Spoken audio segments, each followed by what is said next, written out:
Bhadravati government silver jubilee government PUC college,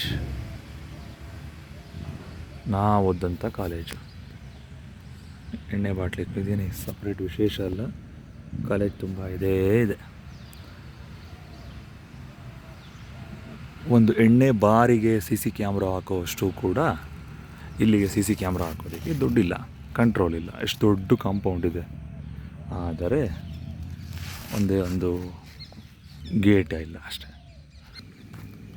ಪಕ್ಕದಲ್ಲೇ ಇರೋದು polytechnic college, ಇಲ್ಲಿ ಶಾರದಾ ಮಂದಿರ, ನಾನು ಓದಂಥ ಕಾಲೇಜು, ಹಾಗಾಗಿ ಇದ್ರ ಬಗ್ಗೆ ಗಮನ ಅಷ್ಟೇ. ಪಕ್ಕದಲ್ಲೇ ಡಿಪ್ಲೊಮಾ ಕಾಲೇಜು, ಇದು ನಮ್ಮ ಸಿಲ್ವರ್ ಜೂಬ್ಲಿ ಕಾಲೇಜು. ಎಲ್ಲ ಬರೀ ಎಣ್ಣೆ ಬಾಟ್ಲಿಗಳು ಇವೆ ತುಂಬೋಗಿದೆ. ಇದು ಇವತ್ತಿನ ನಮ್ಮ ಭದ್ರಾವತಿ ಕತೆ, ಹಾಳು ಹಂಪೆ ಆಗಿರೋ ಭದ್ರಾವತಿ ಕತೆ. ನೋಡೋಣ ಯಾರೇನು ಮಾಡ್ತಾರೆ.